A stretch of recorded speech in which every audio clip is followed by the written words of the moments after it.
All right, we're going to go ahead and get started. Welcome to NCASA's Machine Learning webinar series, and thank you for attending. I'm Emily Griffith, President of the North Carolina chapter of the American Statistical Association. The North Carolina chapter is one of the largest ASA chapters, and we have a really active community with a lot of events. So please take a look at our latest newsletter, our website, or our social media accounts to find something else to attend. NCASA and our industry interest group are excited to bring you this webinar today as part of our commitment to providing professional development opportunities. We have one more machine learning webinar scheduled this year on November 1st. Registration will open soon.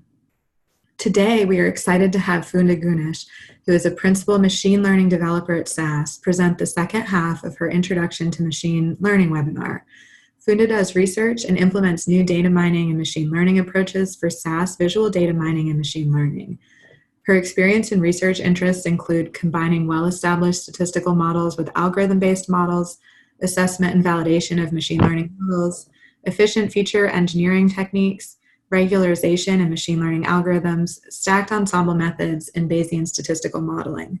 Through her work at SAS, she's given expository talks on new machine learning and data science techniques, both internally and externally at major machine learning conferences, written technical papers and blog posts, and created short videos.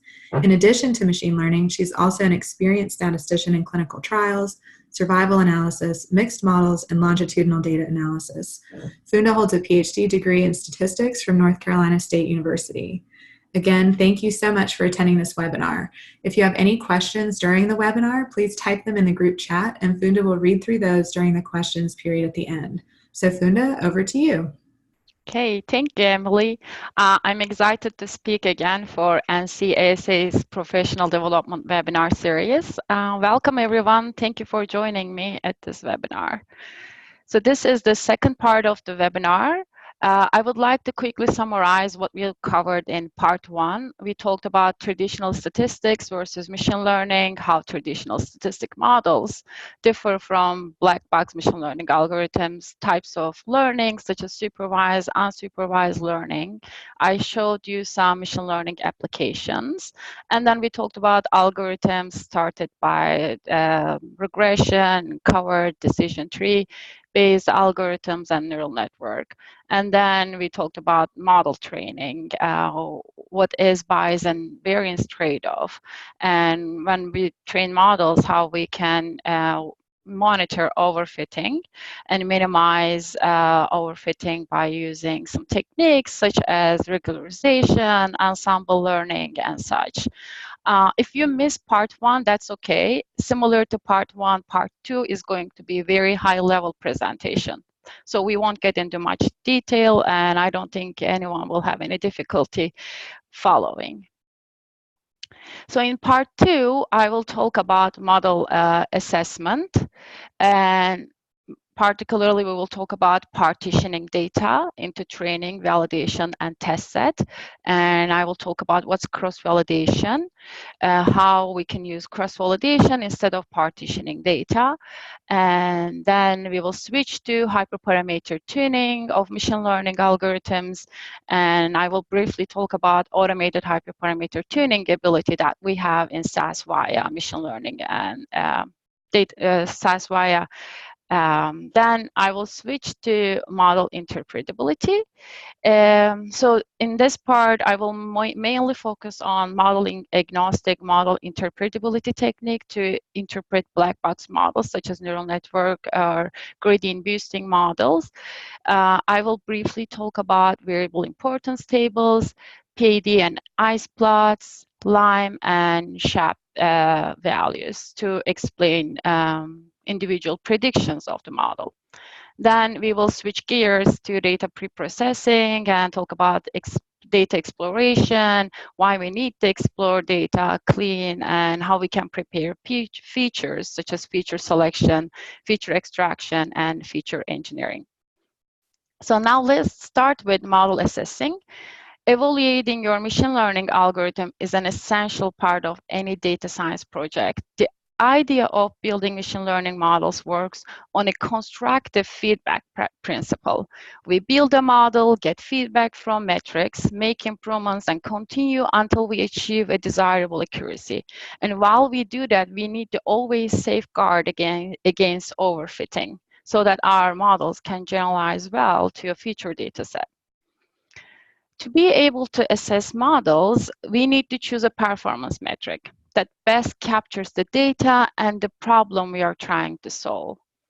Your model may give you a satisfying result when you evaluate it using a metric, say accuracy score, but may give you poor results when evaluated against other metrics such as logarithmic loss function or any other metric. And most of the time, I see analysts use classification accuracy to measure the performance of the model. However, it may not be enough or truly judge your model. For example, consider you have a data which has a rare case. 98% of the samples comes from class A and 2% of the samples comes from the rare class, which is class B. Then our model, like when we train a model, we can easily get 98% training accuracy by simply predicting every training sample belongs to class A. But actually, we have a very bad model that thinks all of the samples belongs to class A. For this example, suppose 2% of the samples comes from patients that have a rare disease, then we would miss identifying all the rare cases.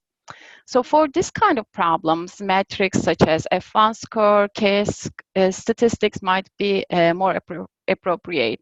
And I can give you some other best practices that is used when it comes to performance metrics, such as log loss works well for multi-class classification problems. F1 score is the harmonic mean between precision and recall. The range for F1 score is 0 to 1, and it tells you how precise your classifier, as well as how robust it is. KS statistic is also very commonly used. It's a measure of the degree of separation between the positive and negative distribution. If KS is 100, then if the scores partition the population into two separate groups in which one group contains all the positive and the other all the negatives. And another statistics used commonly is lift, and lift is commonly used in marketing to identify which part of the population to aim for marketing ads, such as top 20%, top 5, and so on. Another metric that's used a lot is area under the curve. It's the standard measure in medicine and biology. When you train a model, always look for if you can customize the loss function of the training algorithm based on that performance metric that you have in hand. Some of the algorithms allow that, and if you can directly change that objective function based on your performance metrics, you can obtain a greater predictive performance very quickly.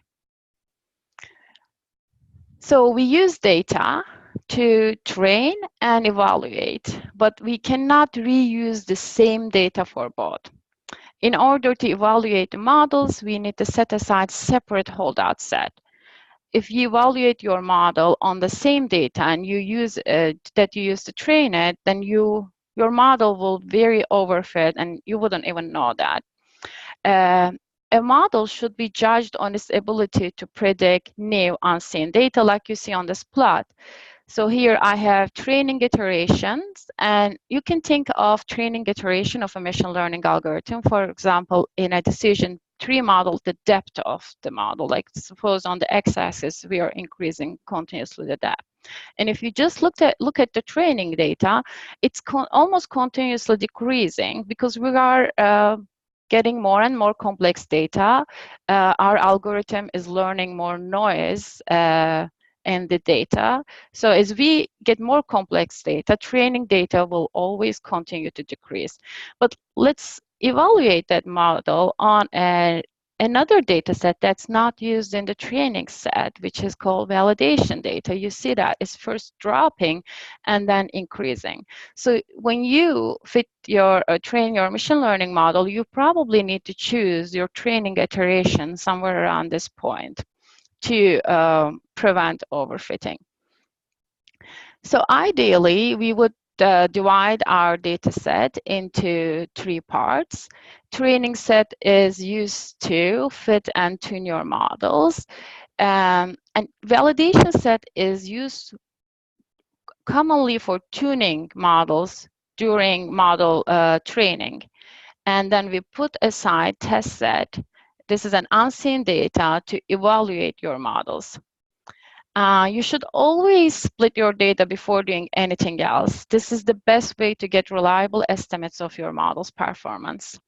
And, oops, sorry. And after we split, we should not touch the test data set until the end of the analysis. Comparing test versus training performance allows us to avoid overfitting. If the model performs well on a training but poorly on a test set, that means it's an overfit model. The more the algorithm studies the data, the more it will learn and will start to memorize, like you see in this part. But then these models won't generalize well. So splitting data and assessing models on those different parts are important. And I just wanted to emphasize one more time, validation data usually plays a role in the data training process to tune your model, and test set only be used in the end of the analysis to compare models. I think this will be more clear with the examples that I will show next. Another important point is training, when we split our data set, we need to make sure training, validation, and test sets, the distributions for those sets are consistent. Suppose you divide your data set by using a feature that's important, say, for a housing data set, the data is partitioned according to salary ranges, and all this high income salary range stayed in the test set, and then you don't have those observation and train set. No matter how hard you try to tune your model with such split, you won't be able to get a good performance on the test set.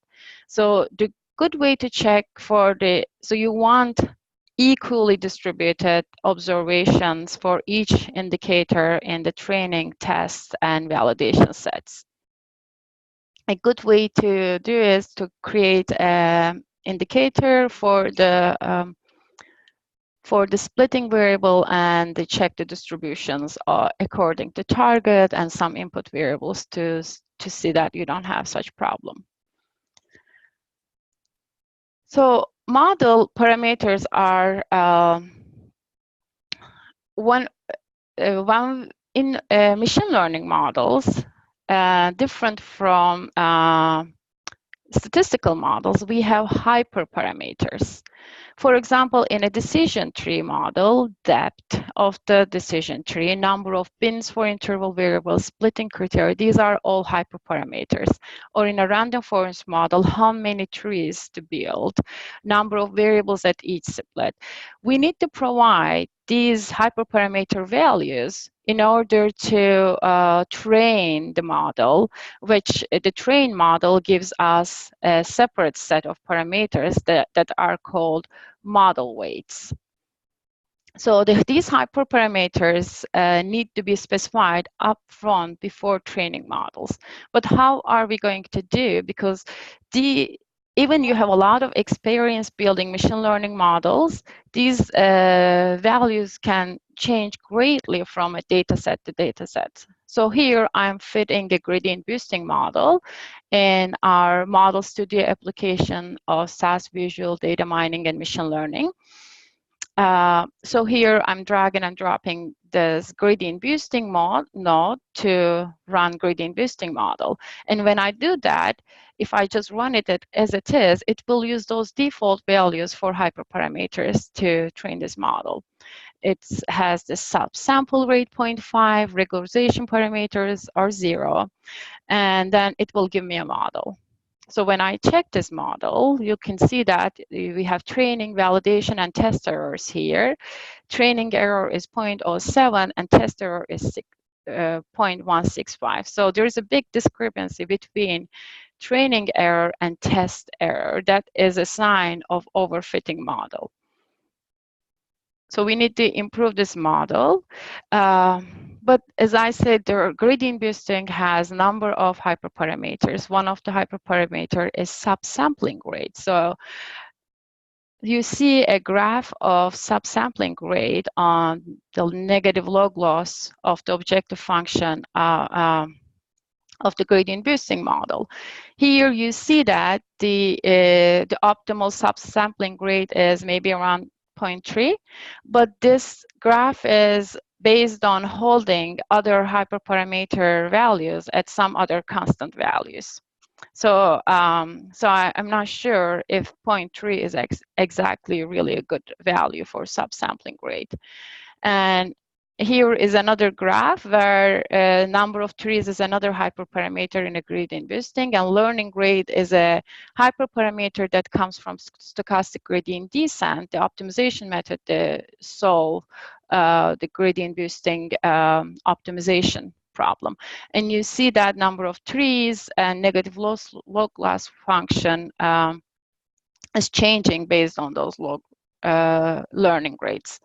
So hyperparameter values have no clear default, and manual tuning and grid tuning to find optimal values of hyperparameters is inefficient. We have, and it's computationally very intense. In SAS visual data mining and machine learning, you do not need to go through this exhaustive search. Instead, you can use the automated hyperparameter tuning capability available in number of machine learning algorithms. You can imagine that this, so some of the methods are random search, genetic algorithms, and Bayesian search. Random search is the most simplest one. So it's like, suppose you can specify a number of set of hyperparameters you want to fit, and you say 100, and then it randomly selects different values for different hyperparameters, and you have 100 different sets of hyperparameter values. It trains models for each set and gives you the model that gives you the smallest validation error. And as I said, this is computationally very intense, and we take full advantage of in-memory parallel computing of SAS via platform to do this kind of calculations. So when I do, in order to turn on auto-tuning, I just click perform auto-tuning, and I specify the hyperparameters that I would like to include in my hyperparameter tuning search. And then here are the results. So with one click, I could decrease my test error from 165 to 148. And here are the set of parameter values this search came up with. For number of bins, it used 20, number of tree nodes, 1, and a depth is 6. So we talked about splitting data into 3 parts: training, validation, and test. But the classy way of doing this is to use cross-validation. This way, you don't need to save a separate set, a validation set. So there are 2 big advantages of cross-validation. In part 1, we talked about how important to have larger data when training machine learning algorithms. So CV, cross-validation, enables you to not to decrease your data size for just assessing your models. So you can divide your data set only 2 partitions, and then keep a larger portion of the data as the training set. The second advantage is that cross-validation provides more reliable estimates of the prediction errors. But instead of, this is because instead of relying on just one partition to assess your model, now you use multiple partitions and use the average of the predictions to calculate the performance metrics based on those cross-validated predictions. So this is how it works. You fit your model to training data. Suppose you fit a gradient boosting model for some set of hyperparameters. And now you would like to see the cross-validation error of that model. So then this is a training data. Then you divide it into 5 parts, 5 folds. You leave 1 fold out and train the model again. But when you're training again, you're using the hyperparameters that comes from this model when you train the model by using the whole training set. Because you are trying to understand the cross-validation of the model that you fit to your whole training set. And you train the model again here for those hyperparameter sets, and then fit that model to validation set, and then you will get cross-validated predictions for that validation part. You do this again. This time you take the other part fold out. Now your training model is the combination of these 2 training parts. You train the model for the hyperparameter sets that given, and then you get the predictions of this model on the validation set. So you do this for all 5 parts. Now you have cross-validated predictions that comes from 5 different folds. You can use those cross-validated predictions to calculate, and also the ground truth that comes from your observed value of the target to calculate any kind of performance metrics.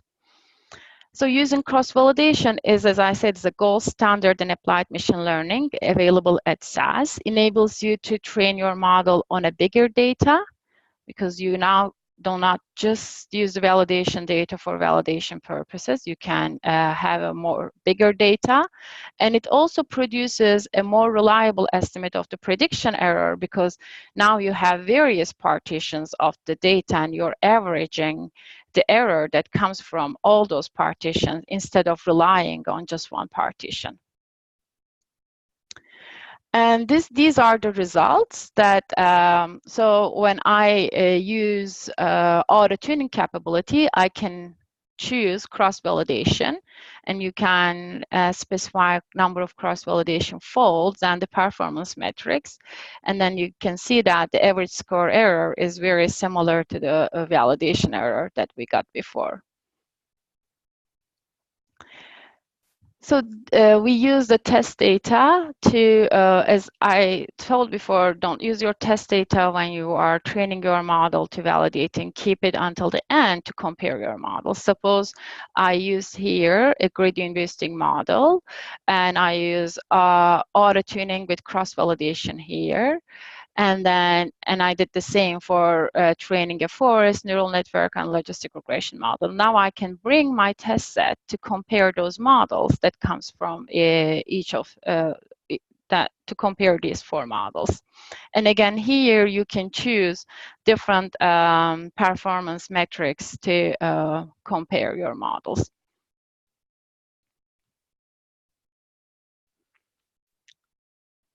So in this stage, you can ask questions such as, which model had the best performance on the test set? And does it perform well across various performance metrics? Okay, so that was the part for model assessment. Now I would like to switch gears to model interpretability, interpreting black box machine learning models. In the introduction of the first part, we talked about machine learning models are often seen as black boxes because they tell us answers without telling us what is really going on in this black box. One example of black box machine learning model is a simple neural network model. Even though we can write out all the equations linking every input in the model to every output, we are not able to understand the meaning of all those connections. And this has less to do with the shortcomings of the model and more to do with the shortcomings of human cognition. Often, the higher predictive accuracy of the model, the harder to interpret its inner workings. So we turn to interpretability techniques to see through these complex models. But why do we need to understand these models? One reason is to provide logical justification for a decision. For example, if an individual's loan application is rejected, the loan agency need to be able to provide reasons why the loan was declined. Another reason is to be able to detect incorrect generalization. Machine learning models can learn from training data. For this, a good example that comes from a healthcare study where a well-performing machine learning model is trained for predicting the risk of death from pneumonia. And based on this predicted risk, the goal was to decide which patients should be hospitalized, which ones should be treated as outpatients. And among many input variables, one variable was whether patients had a pre-existing condition, asthma or not. When researchers applied interpretability techniques to this machine learning model, it revealed that the trained model learned a rule that having asthma lowers the risk of death from pneumonia. Like having asthma lowers the risk of death from pneumonia. This is counterintuitive, but this was actually a true pattern in the training data. Further investigating this issue, researchers have found out that those patients with asthma often received a more intense care due to their pre-existing condition. However, this information was missing from the training data, and because of this, machine learning model incorrectly learned that asthma patients, asthma lowers the risk of death from pneumonia. So if the researchers didn't use interpretability and deploy this model, they would incorrectly predict that asthma patients would have lower risk of death, and hence those high-risk patients would not have a chance to receive the care they need. Interpretability models play an important role by helping researchers and data scientists to detect this kind of incorrect generalizations. Machine learning algorithms can learn and develop rules from data. So what kind of interpretability are there? Most of the research, I wouldn't say most, but a lot of the research based on model-agnostic explanations. There are also intelligible models. Intelligible models usually combine parametric models with machine learning models. A very good example is using boosted trees in generalized additive models. And there's a great paper about this by Rich Caruana, and it talks about this asthma example that I just talked about. Another example is sparse linear integer models. These models are interpretable inherently. You don't need to apply another model agnostic explanation to understand. And they also have higher accuracy rate to compare to traditional statistical models. And the sparse linear integer models are introduced by Cynthia Rudin, and I believe she is going to give another webinar for NCASA in November, where she will cover this topic. And another one is FICO risk modeling. What it does is that FICO risk modeling uses gradient boosting models to understand some important interaction effects, because it's really hard to identify all important interaction effect when you just fit a linear regression model and do feature selection. So it uses gradient boosting models to identify interaction effects and then uses those learned interaction effects in a simple logistic regression models and boosts the predictive accuracy of logistic regression model this way. Very, very smart applications. And so I would like to talk about model-agnostic interpretability. Model-agnostic interpretability method can be applied on any machine learning models, and they are mostly based on perturbing data and observing how the predictions of black box model change to understand the effect of input variables. So we just change data, observe how the prediction is changing, and then try to understand the effect of that variable that way. And in general, model-agnostic interpretable techniques can be categorized into two groups: global interpretability and local interpretability. Global interpretability provides explanations about the behavior of the model over the entire population. Whereas in local interpretability, we focus on explaining an individual prediction, why this prediction is made that way. So let me show you an example where I will use these techniques to interpret a gradient boosting model that we train on a credit data set. And the goal of the model is to predict a loan approval. And these are some of the input variables that we use to train a model. It includes things like a person's gender, household income, lifestyle, credit score, and such. The first table I would like to show you is the variable importance table. This table shows variables in the data set that played an important role in construction of the model over entire population. Some machine learning algorithms like tree-based algorithm, decision trees, gradient boosting, and forests provide an out-of-the-box method to determine the most important variables that used in construction of the model. Excuse me.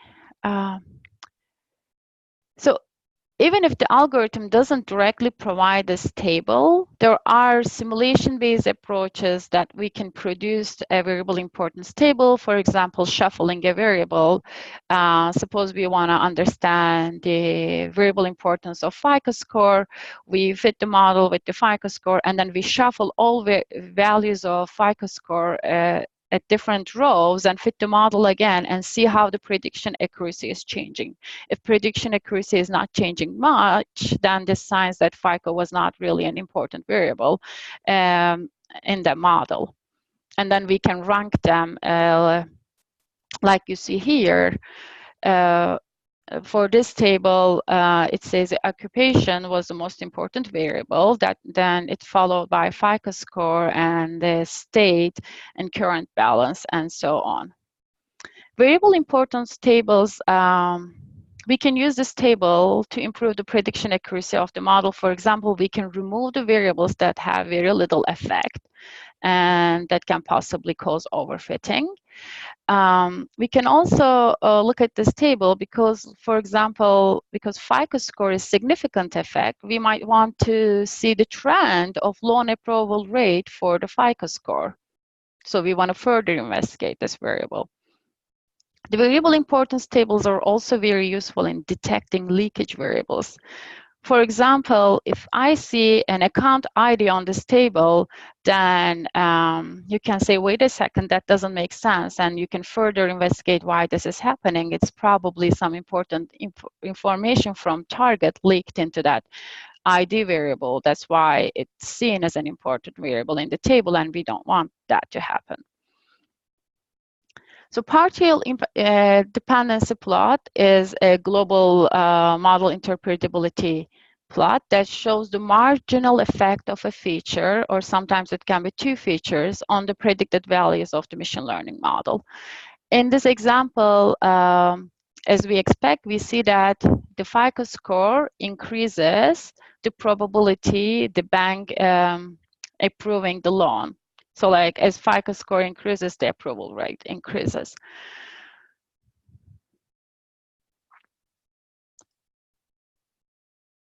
And what is partial dependency plot is actually, it is the average of independent conditional expectation. Even though they all have fancy names, they were really simple. So let me briefly explain how this is calculated. Suppose you have a data set that you have 100 observations. Each observation takes different value of FICO score. So to calculate this value here for 500, you assume what if all the individuals had a FICO score of 500, what would be the average approval rate would be, and you get this point. And similarly, you get you calculate the other points in a similar fashion to calculate the average effect. And then the PD that is shown in red here is actually the average for individual rows. So for example, for the person who has ID 4, we see that how the prediction of approval rate would change for him if the FICO score would change. And we see that for that person, it doesn't have much influence. The FICO score. He has a high approval rate no matter what. That's probably because of the other variable he had in his input data. He might have really very high household income or such. Whereas this individual, which has ID 81, a FICO score plays an important role. So that individual can focus on increasing FICO score to get an approval next time.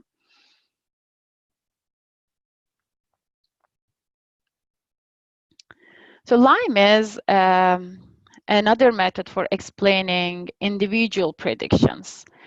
Here you see LIME explanations for a specific prediction for this individual, which has the ID number that's shown here. The black box gradient boosting model predicts that the loan application should not be approved. So that comes from the black box model. And here is the LIME explanation. And the top 5 LIME features that contributed to this decision are shown on this graph. Even though this individual is in the right age group and has a good job, because of her high current balance and luxurious life choice, the loan application is denied. So here is the idea how LIME works. Even though the original model is complex and nonlinear globally, we can approximate its behavior for a specific instance. And for this, we simulate data near the point that we want to explain, and then give them different weights based on how far those points are from the point that we want to explain. And we simply fit a linear regression model. So line coefficients are essentially regression coefficients that comes from this fit. So the idea is that we approximate the complex behavior in a smaller region by using regression models. And these explanations may not be always true, because in the end of the day, it's just an approximation. SHAP values are another way of measuring feature importance for each individuals. SHAP values come from game theory, and it's considered more reliable interpretation method as opposed to LIME. And the reason for that, because in LIME, the regression coefficients can change based on which other features are already in the model. But SHAP takes into account that all possible combination of variables existing in the model and calculates the contribution that comes from each variable and kind of averages that. For example, for an individual, SHAPLEY values of each input variable represent the expected change in the predicted probability compared to average approval. So here you see the SHAP explanations. So here, this value 0.6467 is the average approval rate. And then for this individual, I can explain this value 0.3 for the FICO score as this individual's approval rate is 30% more than average approval because of his FICO score.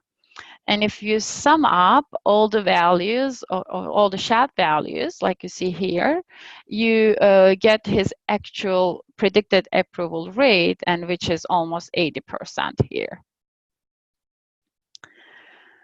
Okay, now that was the part that I wanted to cover for interpretable machine learning algorithms. Next, I would like to talk about machine learning algorithms, how to train models. I'm sorry, next I would like to talk about machine learning algorithms are not equal to algorithms. Up to now, we talked about algorithms, we talked about how we train algorithms and how to explain model. But machine learning is not just training algorithms. It's critical that we feed them the right data for the problem we want to solve. Even if we have good data, we need to make sure that it is in a useful scale, format, and even that and the meaningful features are included in the data set.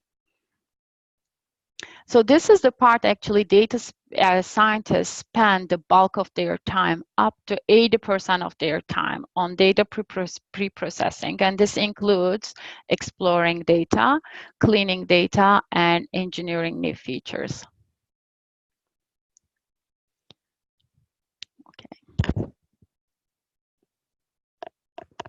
Okay. So when we get data, before doing anything else, the first step should always be exploratory data analysis. And our aim in this step is to gain intuition about our data, which will help you throughout the rest of the workflow. We want to gain valuable insights and hints for data cleaning, and we want to think about ideas for feature engineering. So at this step, we want to be quick and efficient and decide quickly. We don't want to skip this step, but we don't want to get stuck on this step either. Here are some ideas for data exploration that I often do. I often start with basics. So first, you will want to ask for a set of basic questions about your data set, such as like, how many observations do I have? How many features I have? What are the types of my features? Are they numeric? Are they categorical? And I usually want sample observations just to get a feel of the data. Then you will want to look at if the columns make sense. Do the values in the columns make sense? Are the values on the right scale? Is missing data going to be a big problem based on a quick eyeball? On which features are so strongly correlated with target?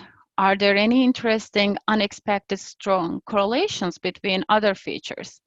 I usually check cardinality of nominal variables. Which categorical variables have, you can do that by just looking at this graph. Excuse me. So like which categorical predictors have high number of levels? Should low frequencies be collapsed? And inspect the number of frequency and counts of levels, and also consider doing some maybe numerical encodings for high cardinality nominal variables, because processing nominal variables can be very hard for machine learning algorithms. In the end of the day, what do is generally create dummy variables for each level of a nominal variable. So you can do this all in SAS Visual Data and Machine Learning by one click. Right, data exploration node in SAS Model Studio. Simply you drag your data and you connect to the data exploration node and run it. You get a bunch of tables and graphs, and I show some of the tables and graphs here that gives you what is the missingness, what is the skewness cortices of all of your interval variables, and what is the high cardinality and such. So now let's talk about data cleaning. We explored our data. We have some good ideas what to clean. Data cleaning is one of those things that everybody does, but I feel like nobody really talks about.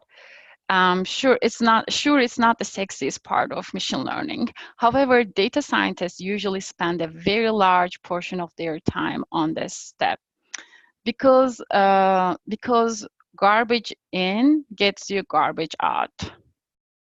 So if you have a properly clean data, even simple algorithms can learn immense insights from the data. So what kind of things you do at this step? Remove unwanted observations or samples. So this includes removing duplicate and irrelevant observations. Remove columns. Do all potential predictors make sense scientifically and ethically? For example, in a prostate data, one of the input variables hidden many other input variables was, so in this prostate data analysis, we were trying to understand if the patient had a prostate cancer or not. And one of the predicted variable was if the patient had a prostate cancer surgery. So that kind of information will not be available to us when we actually look for that. So we needed to remove that. So we look for typos, incorrect generalization. This can be a problem if the data actually is coming from different sources, combined from different sources. An outlier can cause problems too, but we need to be very careful before we removing outliers, because we should not remove a number just because it's very large. We need to make sure that it is suspicious measurement and that is like very unlikely to be in the real data. And also handling missing data is very important. Imputing missing values can be suboptimal because the values was originally missing, but you filled it in, so which always leads to some loss of information, no matter how sophisticated your imputation method was. Dropping missing values, you don't want to do that too, because you lose a lot of information and a lot of rows in your data too. Here are some approaches I follow for handling missing data. And note that for some algorithms, you don't need to do much for missing data, such as decision tree-based models. They automatically handle missing data when they construct the model, so you can leave it as it is. But if you're fitting regression models or neural network models, you can follow these things that I do. For missing categorical data, the best way to handle missing data is to simply label them as missing. So you're essentially adding a new class for the feature. And this tells the algorithm that the value was missing, but it has this new category called missing. And for numeric data, I always, if I do missing imputation, I always create another column that flags if the imputation is done or not, because that missingness pattern can be very important information, and we don't want to miss that information. So the other important part of data preprocessing is to provide good features for the machine learning algorithms, and they have a direct impact on the accuracy of the model. Good features provide simpler models. That means you can use, if you have good features, you can use less complex models that are faster to run, easier to understand, and easier to maintain. And this is very desirable. And they also give you flexibility. With some good features, you can choose less than optimal hyperparameter settings and still get good results. And you don't need to try so hard to fine-tune your model. And again, I think the most important thing is good features have direct influence in increasing the predictive accuracy, because when you provide good features, then your machine learning algorithm doesn't spend too much effort learning all the noise in your data and focuses on the actual signal. So how can we provide a method with right inputs? And there are different methods. First, let's talk about feature selection.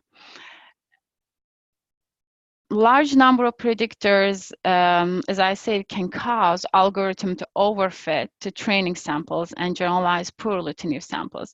By feature selection, we are identifying and removing unneeded and irrelevant columns that from our data. My favorite technique is lasso regression, which is a regression model, but it also does variable selection.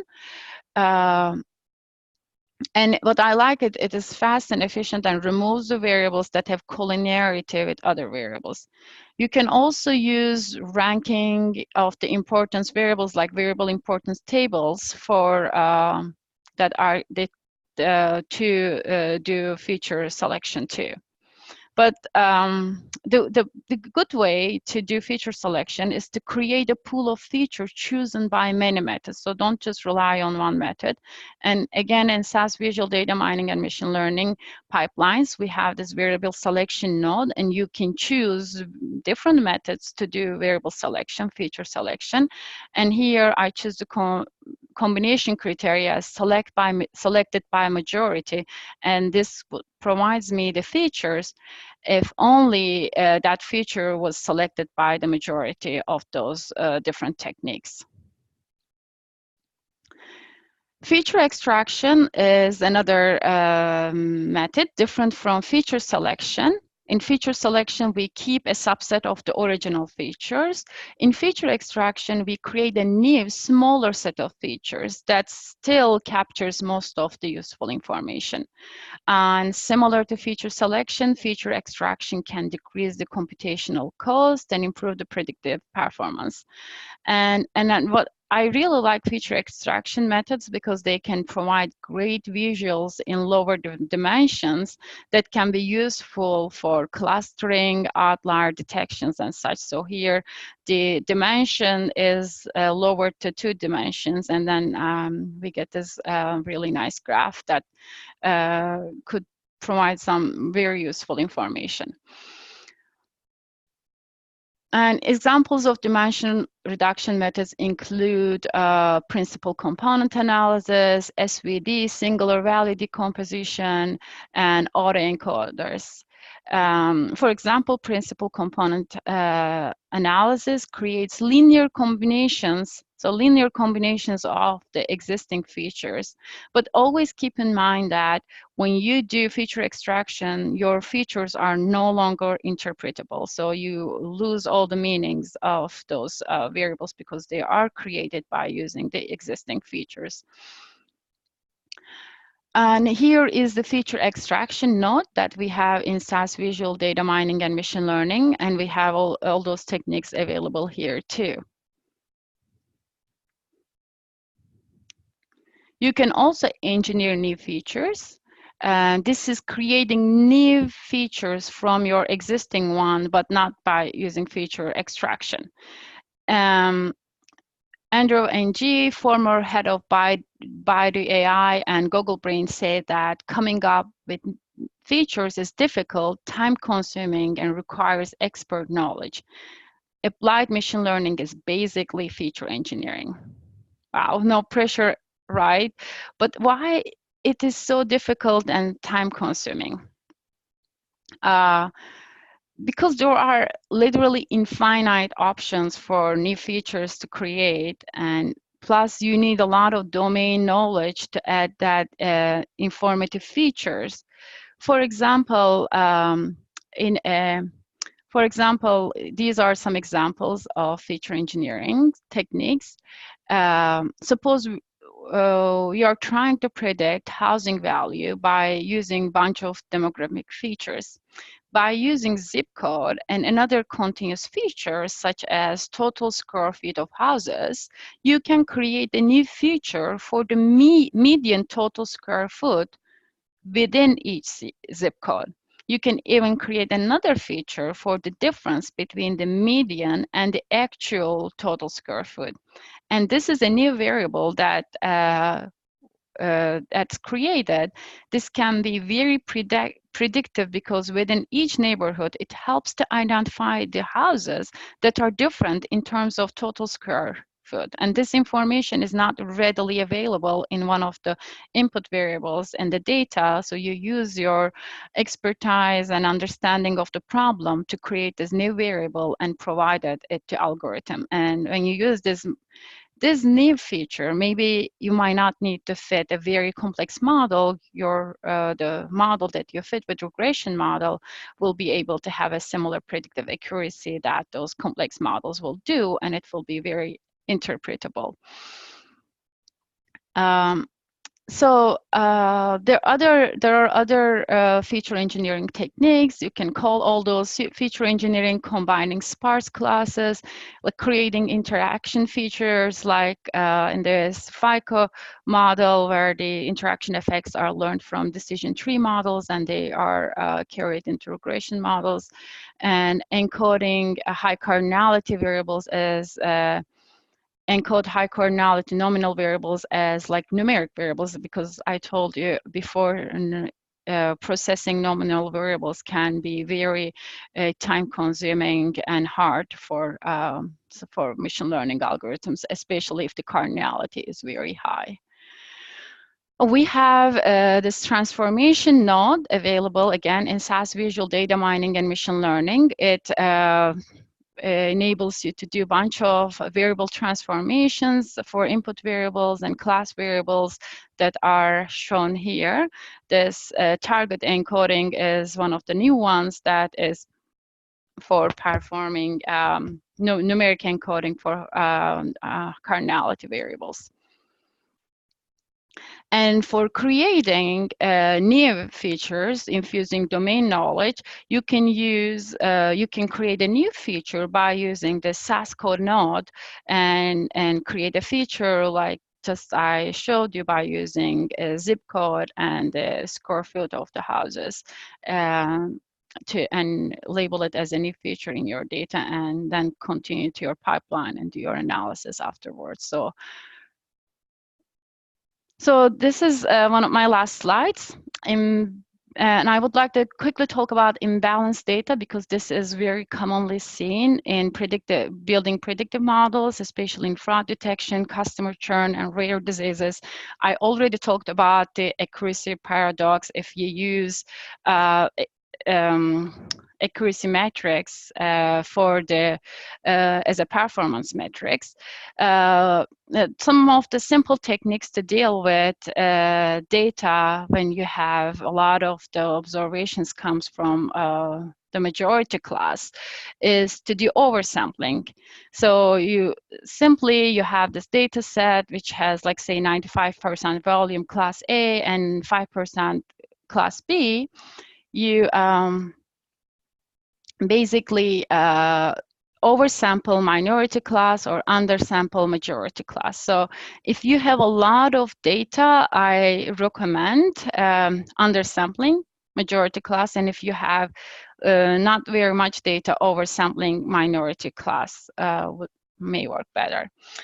And definitely accuracy is not a good metric for imbalanced data, and usually I would try decision tree methods usually perform well. And I've seen a lot of different creative solutions.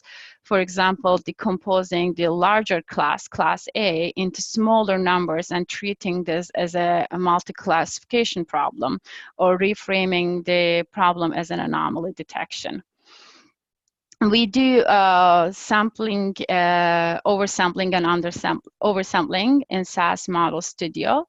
And you can just, in project settings, you can select what you want your oversampled rate to be, 50 and 50%. So this will continue to oversample from the minority class until it will get 50% of the samples from that. So this requires you to go back to those calculated predictions and bring them back to the original scale. And we do that all seamlessly and in this application, SAS application that I was talking about. And I also quickly want to talk about data leakage. We see this a lot, especially in the Kaggle computations that using additional information in the training process that often leaks from target variable, such as that ID variable that I just talked about, informative ID variable, or like in the prostate cancer data, having a variable that is present in the that won't be present in the model's operational environment. So this kind of leakage always happen in a very hard to detect way, and not easy to detect way. So just something to remember and think about when we get really good accuracy rates or good performance metrics to look for, can that data possibly have some information leaked into input variables from the target variable? And this can also easily happen when we have when we are doing feature engineering and using the test set target values. So in summary, we covered a lot of different issues in building predictive machine learning models, and our goal was always minimizing overfitting and building better models that can generalize well to a feature data set. So here are some tips. Train with more data, because when we have more data, our machine learning algorithms can learn new rules, and also it can learn that some of the rules that it learned when the data is small doesn't actually hold for that additional data. So so in the end of the day, it gives us better, more generalizable models. And we would like to remove noise as much as possible in our training data. This can be done by removing features and also providing more smart features by engineering new features. And cross-validation is a really good way to assess models. It's very reliable because it uses multiple partitions and averages that to give us cross-validation predictions to calculate the performance metrics, and it also gives us more training data to train our model. Regularization is very important, and we should really, and a lot of the machine learning models have regularization parameters. We should play with them and see how it's changing the final model. And automated hyperparameter tuning is very useful and efficient. And we also talked about in the first part, ensembling diverse models. So not to just develop more model, develop diverse models and combine predictions from them to kind of minimize overfitting. And so thank you so much for joining me at this webinar. And to learn more about machine learning functionalities with SAS, visit our webpage here. Also, you can try SAS for free by signing up, and you can do this by using this link. I would like to also briefly talk about North Carolina Women in Machine Learning and Data Science Group. I'm co-founder of this group with Elizabeth, who was the past president of NCASA. We organize a lot of events. So our goal is to share knowledge and support women and gender minorities in machine learning, and we often feature women speakers at our events, but anyone can be a member. We have a great line of events already planned for this fall, including a career panel, socials and such. So please go to our webpage and follow our events, and I hope to meet with you in person at one of our events. Thank you. Thank you so much, Funda. This was really, really interesting, and I think everyone enjoyed it. We did have one question, if you have a minute to answer, Sure. which is, how is model variable importance decided? when you're building these models? Yes. So, there are different ways to produce model variable importance table. As I mentioned, sometimes it comes out of the box from the machine learning algorithm, like if the algorithm is a tree-based model, like decision tree models, such as gradient boosting forest, it is decided based on how often a variable is used in a split. So splitting when you're building the decision tree. And it is used very commonly, then it is an important variable that played a role in the model. But there are also different ways to calculate variable importance table, and you can use a surrogate model. For example, some other algorithms like neural network, it doesn't come with the model, so you can fit a surrogate model to the predictions that come from neural network, such as a decision tree model, and produce the variable importance through that. The one that I really like is shuffling the variables so you fit this black box model, you can produce predictions with that now. Now I have this one variable, I can shuffle the values of that variable very randomly and fit the model again and see how the predictions are changing. And if the accuracy is dropping significantly, that tells me that that variable played a really big role in building the model. Thank you. Thank you so much. So once again, I just want to say thank you to everyone for coming, and thank you, Funda. If you weren't able to stay the whole time, or you have friends who you think would want to see this video will be posted on our YouTube channel, probably later this afternoon or Monday at the latest. So thank you so much, and everybody have a great weekend. Thank you. Bye.